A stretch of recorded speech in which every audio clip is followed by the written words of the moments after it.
So Jonathan covered a lot of good things this morning. A couple of things that I wanted to emphasize. This safety culture cannot be strongly emphasized enough, really, in my view. If the culture doesn't come from the top, it's very difficult for the people at the bottom. It's like pushing on a rope. Usually when I teach the FSC 100 class, I ask people in the room who have responsibility for process safety or functional safety if they have responsibility for their budgets or budgetary control. And guess what the answer is? No. So this is part of the problem, in that management have to understand the importance of this because it has to come from the top.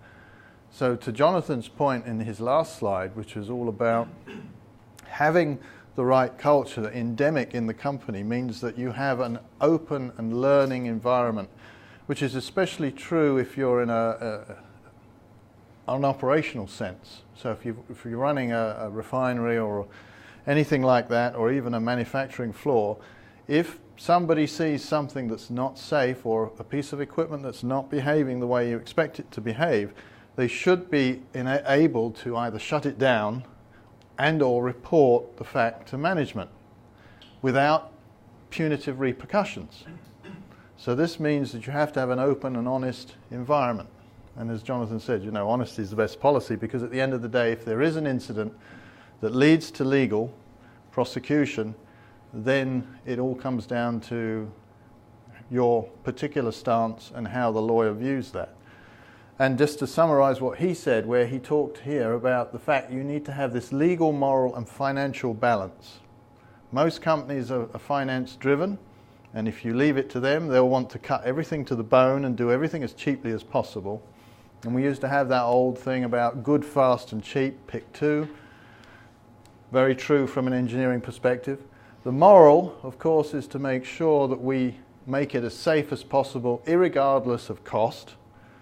And of course, the legal is to comply with all the normal, either the legislation that's in place, or if it's particular standards or whatever we need to comply with. So we have to balance that. And what Jonathan showed you was ALARP, which is the bit in the middle where they all cross.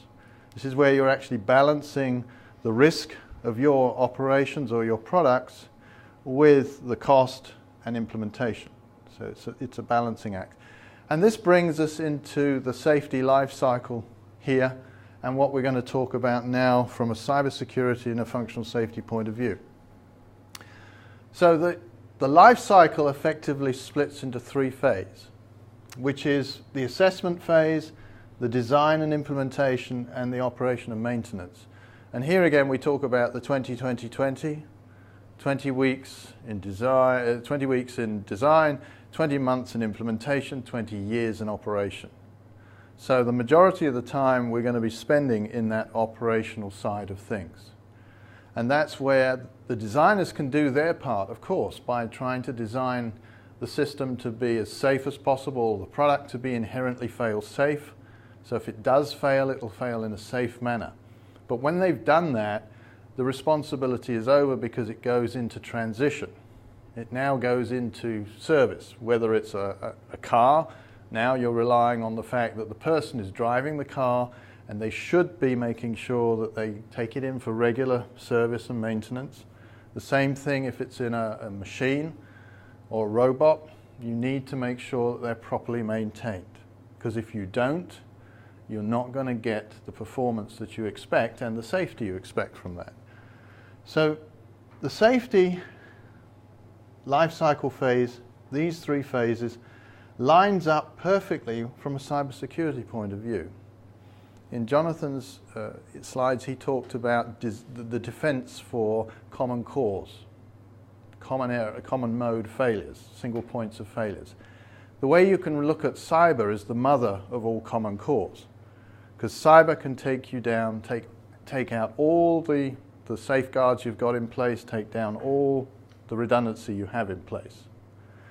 And cyber doesn't necessarily have to be as a result of somebody hacking into your system. Because when you look at the incidents, the majority of incidents are through what we call the stumbling, fumbling type approach and bumbling. In other words, people making silly mistakes, unintentional mistakes that cause that. Also, from a design perspective, if you don't design with cyber in mind, then you could end up with another problem. I'll give you an actual example. We got called by a client who had purchased a subsea wellhead control system from a manufacturer, and they had it on the shop floor, and the client wanted us to go and do a very simple CRT, communication robustness test. So like most of the modern technology around today, it's using commercially available off-the-shelf technology. It's using Ethernet, and this had an Ethernet backbone, and of course, being a subsea wellhead control system, the means of communication was through the umbilical to the topsides. So of course they were concerned that the communication link should be rock solid. So this communication robustness test was simply to jam the network. Just hit it with everything that you could in a very quick succession. So we sent our engineer down to do the test. He set it up, and this was a hot standby system. So they had a primary controller, they had a secondary controller. So by the time he got it all set up to go, it was lunchtime. So the sales guys, being sales guys of course, swanned over and took the customers out for lunch. So while they were at lunch, they did the test. Within 3 minutes, the first controller locked up completely. The second controller took over, and within 3 minutes, it too locked up. Now you had a subsea wellhead control system, no communication, no control, and more importantly, no safety. And it completely locked up through this CRT. And what they found was, it was a systematic fault. They found a bug in the driver they'd written for the onboard Ethernet controller on the device. And basically what it was it wasn't clearing the stack properly, and so when it hit all this stuff, it overflowed, and the software didn't know what to do with it. It timed out. And so when the first one timed out, the second one took over. It had the same software. It too timed out. So now that's the reason why. And that was because of doing a CRT, a communication robustness test, which is part of cyber testing that you would do normally. So if that had been on the seabed and they'd incurred some sort of network storm, which can happen, that they would have had a completely dead system. So cyber is very important, and it links in, as we show here, we have the same 3 types of phases. The difference now, of course, with cyber versus safety. With safety, we're looking at hazards, and we're looking at the consequence of those hazards, the severity. As Jonathan said, risk is all about how often is it going to happen, and when it does, how bad is it going to be? So it's consequence and likelihood. In cyber, instead of the hazards, it's now threats. So if there are threats, what are those threats? And what would happen if we were compromised? So we would look at our key assets and the results of those assets being compromised. What could happen? In the case of a robot, for example, if that was compromised, it might behave in a way that we don't want it to behave. In a car, you could end up compromising the braking system or the steering system. And of course, in a process environment, it could be the safety instrumented system and the basic process control system could be fully compromised. So what will happen then is you'll have the potential for harm or severe consequences, equipment damage, etc. So these two are very closely coupled now. And I mentioned it that in 2010, the umbrella standard for safety, 61508, was modified to include cyber. And then in 2016, the process industry one was modified to include cyber.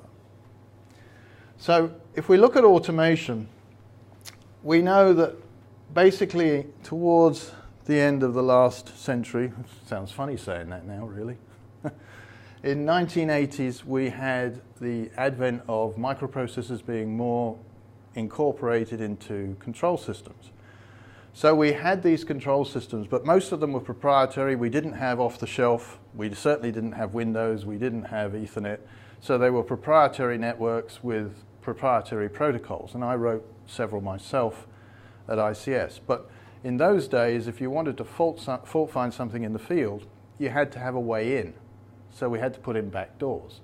So I could go to a site and I could take it out of automatic simply by entering, and I could still remember some of the sequences, in a handheld controller to take the controller out of automatic into manual. So I could then go in and look at the memory arrays and look at the communication links and see what was going on. And then I could put it back into automatic afterwards. Now, some of those systems are still out there and some of those back doors are still out there. So those are potential vulnerabilities.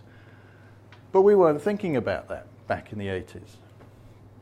And then when we get into the 90s, of course, there's this drive by the end users to have less proprietary, because they were fed up with being ripped off by the suppliers. They wanted it to be more open, and so they would have a better choice. And of course, the advent of Windows came along, and the rest is history as far as Windows goes. But now today, most systems will be using commercially available off-the-shelf components, IP-based, Ethernet-based, using switches, commercially available switches or routers. Most of them will have some form of Windows operating system or Linux operating system. So these things are far more common now, and very rare do you have proprietary-based systems. So of course, this was another problem. Now we have all this openness, and of course we have the wonderful internet. We are now making things far more open and potentially far more vulnerable. So as a result of that, and consequently when Stuxnet came along, because everybody was worried about Windows, the high level, being affected by cyber incursions, people trying to get in through the internet. Nobody was thinking about the control level until Stuxnet. And Stuxnet, I don't know if you know the story of Stuxnet, but the way it goes is that it was a combination of the US and the Israeli government came up with this virus that they wanted to specifically target the Siemens S7 controllers that were in this Iranian nuclear plant. And what they did is they staked out a restaurant where the Iranian workers would go, and they sprinkled these thumb drives in the car parks. And eventually one of them picked it up and took it in, plugged it in, and that's how the virus got in there. Well, of course, that Stuxnet is now a blueprint for doing these attacks on control systems. And then there was another group called Project Basecamp. I don't know, any of you come across Project Basecamp? You can Google it. This was a group of guys who went out and bought commercially available RTUs, PLCs from well-known manufacturers, and they tested them for vulnerabilities. And they found quite a few vulnerabilities. So they went back to the manufacturers and explained these vulnerabilities and were basically told to go away. And they got so incensed that they went public. And they published this table with these manufacturers' devices and all the vulnerabilities. So if you Google Project Basecamp, you'll find that. So as a result of that, the standards committees got together, and there were several different types of standards from the industrial side of it.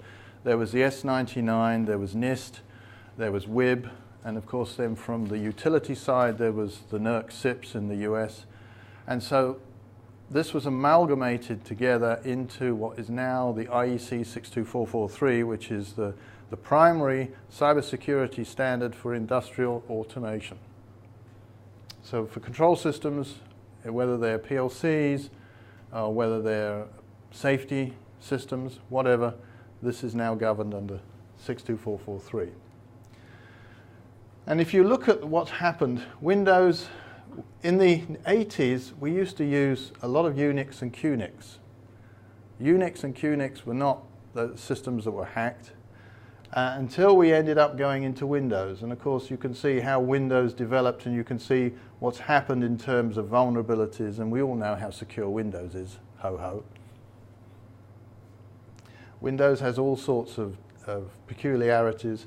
And then, of course, Stuxnet happened in around 2008, and that's when things started to change and attitudes started to change towards cybersecurity. Because if you can now compromise a control system, whether it's controlling a robot, whether it's a machine, whether it's a power plant, or whether it's a refinery or whatever, if you can compromise those systems, you can cause potential harm.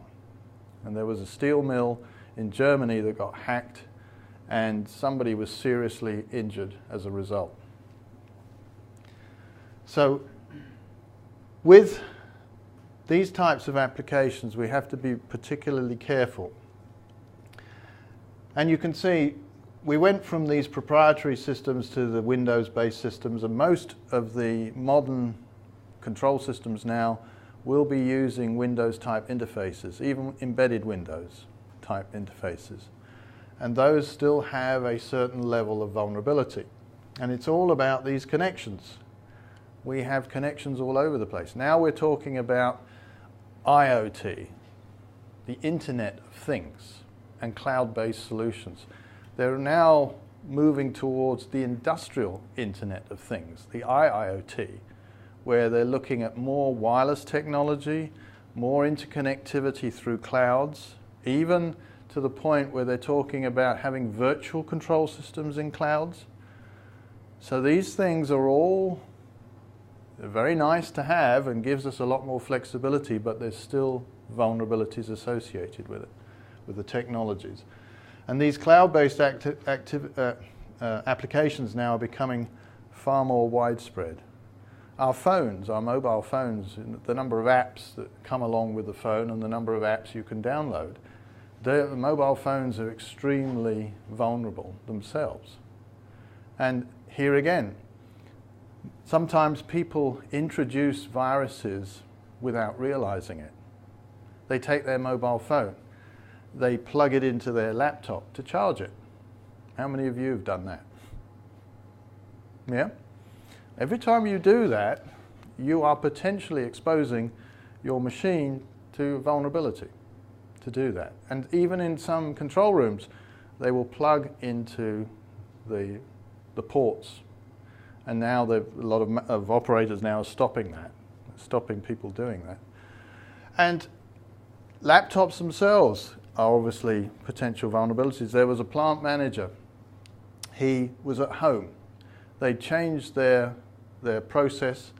He was a weekend. He was a bit concerned about it. So using his VPN through his home network, he dialed into his system remotely and went in to look at what was going on. What he didn't know was the night before, his kids had used his laptop to download something from the internet which was infected. And when you have a VPN, a virtual private network, once you've negotiated with the host and you've now got a channel, there's nothing to stop or nothing else to protect against any virus or anything traveling through that connection. And then they found that the system was behaving strangely. They couldn't figure out why it was doing that. It took them several weeks, but they traced it back through the event log to when after he had logged in from home. And then they scanned his laptop and found the virus. So you need to be careful with that. So the standards that Jonathan was talking about, I was talking about earlier, have this sort of structure in terms of the 1508 is the primary base standard for safety, and that feeds into these other sector standards which covers machine safety, automotive, and process safety. And as I've said, this was updated in 2010 to include cybersecurity.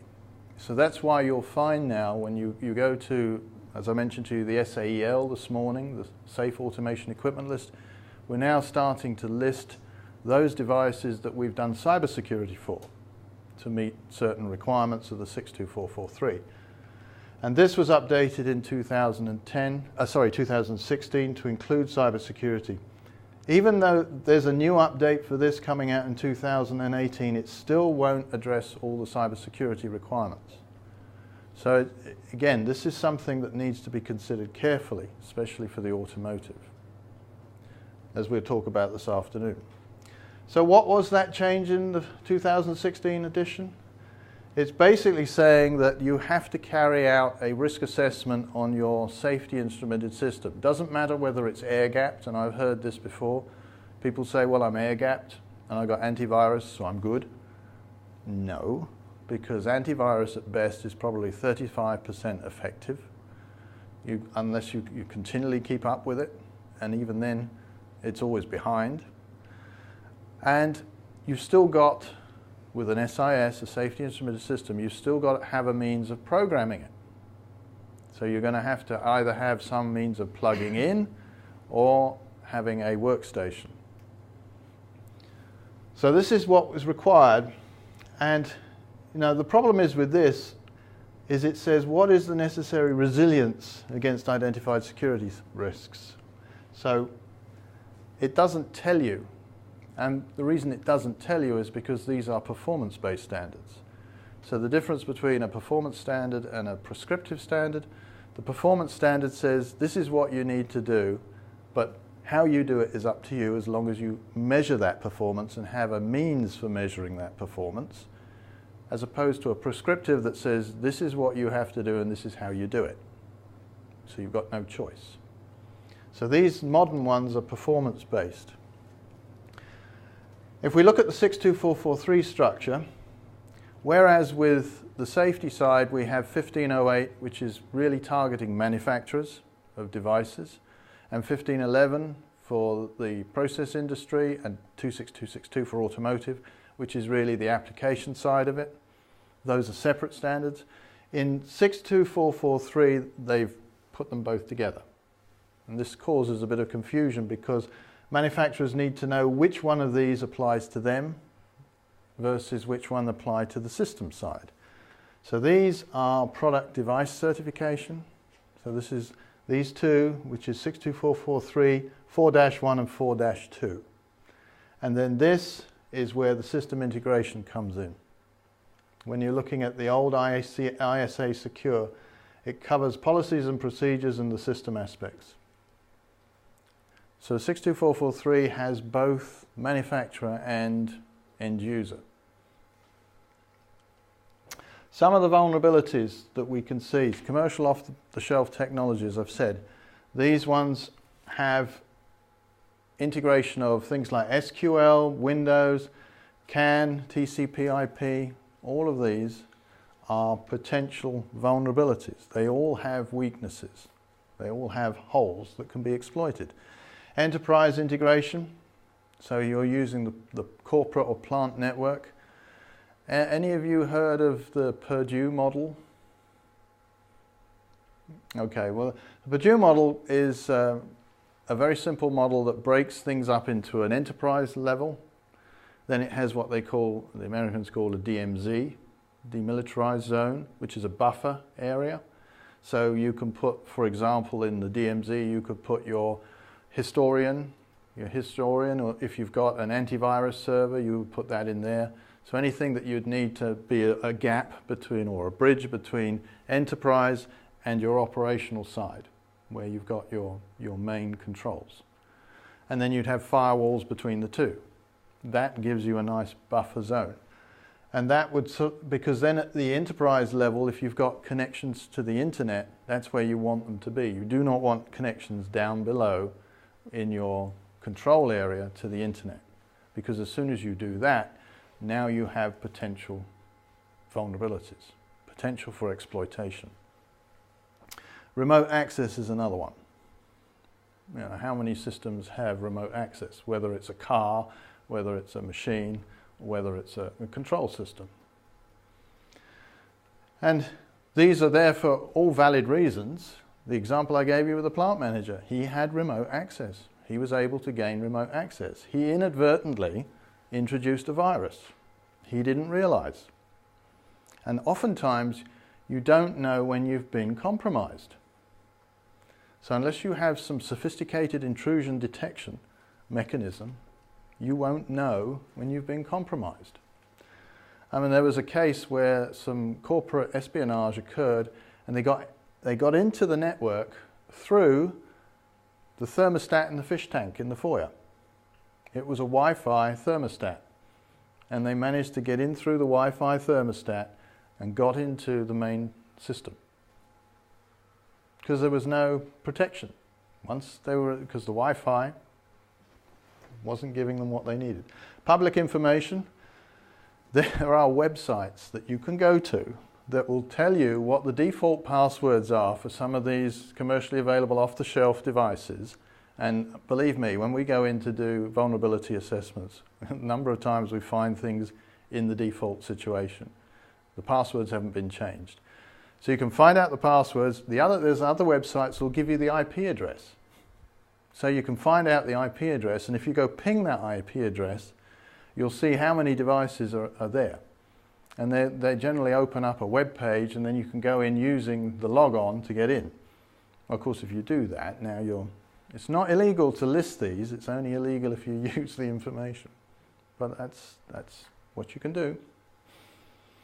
So the pathways into the control network, for example, we can come through the internet. If these are improperly set up, then you can get straight through here. If you've got old modems, people leave modems connected.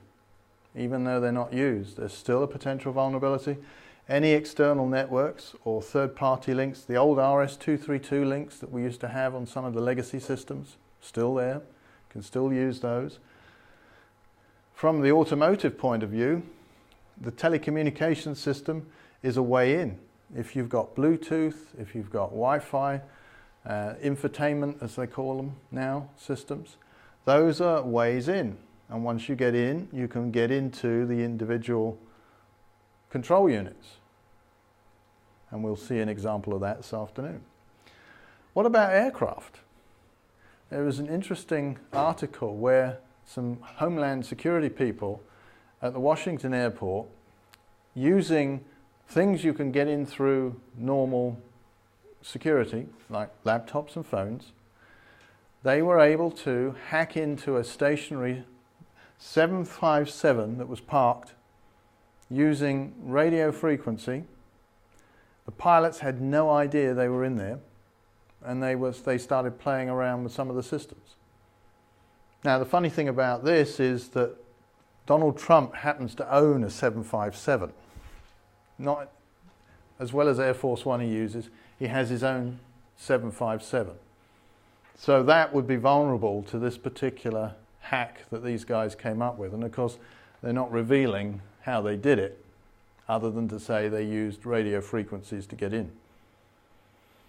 But if you think about it, planes now have internet connectivity, Wi-Fi connectivity. They have all these individual systems. So there are ways in. And they think that if you have a secure SCADA environment, that you'll be safe. Well, there is, again, the level of security. And if you know how to bypass it, in some cases you can bypass it. So these guys did this to prove that there were vulnerabilities. Now, with the more modern aircraft, they've designed cybersecurity in from the beginning. And similarly with safety, as we all know, if you don't design with safety in mind at the beginning, it's a lot more complicated and more expensive to design it in later on through the life cycle. The same with cybersecurity. If you don't design with cybersecurity in mind to begin with, it becomes more expensive as you get through the life cycle and more complicated. Some of the consequences. These things control real-world devices. So if they are compromised, if they can be grabbed hold of, if you manage to get hold of a control system and open all the outputs, you could potentially cause all sorts of mayhem. Then if it fails unpredictably, so whether it's a control system, a SCADA system, or a safety system, whether it's a machine system, and as Jonathan said, if it's in an automobile, if the braking system is compromised, because nowadays it's all drive-by-wire. In the old days when we used to put our foot on the brakes, those of us can remember the old servos, if you had one, if you were lucky enough to have one, that would just pump the hydraulic fluid. You put your foot on the brake, and the pressure you put on determined how much braking you got. Now these days with the cars, when you put your foot on the brake, the engine management system is figuring out how much braking to apply. So In this case, we could get a production loss or a service interruption, which is, okay, irritating but doesn't cause major problems. Then you could get off-spec or dangerous product, which is a little more alarming. You could get environmental releases. You could get sickness, injury, or death. This is the worst case. And like I said, with that steel mill, when it got compromised, somebody did get hurt. They got badly burned. And then we found that some of the older equipment is a lot more sensitive to excess network traffic because it was never designed to be able to take that sort of abuse. And that's why we talk about hardening. You do the hardening of your network devices.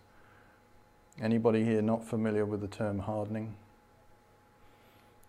Okay, hardening is to make sure that you can handle a network storm. So you can't cause the device to lock up. Operation station or machine slowdown or lock up. So if you've got a sophisticated press machine and something has happened to the system, so you're trying to interact with it and it's responding extremely slowly or it's not responding at all, that can be potentially dangerous. And the same thing here with the control system. Some of the product requirements, you can do testing, and we have established these exida schemes that have been established here to be able to meet the requirements of certification for products. And we have different schemes that we've set up in compliance, which when we go through and do an assessment of a product depends upon what the client is looking for in terms of the degree of protection that they're looking to offer. In terms of, in safety, we talk about SIL, safety integrity levels of products. In cyber, we talk about security level, SLs. And again, as in safety, if you have a SIL 3, that's fairly stringent requirement. In cyber, if you have an SL3 or an SL4, same thing. And then the point is to find products that have been cyber certified to give you a degree of confidence, especially if you're using it in sensitive applications. Like I said, in the safety side for the process industries now, if you have a safety instrumented system, you have to go through the process of making sure that you do a vulnerability assessment, you do a risk assessment on it.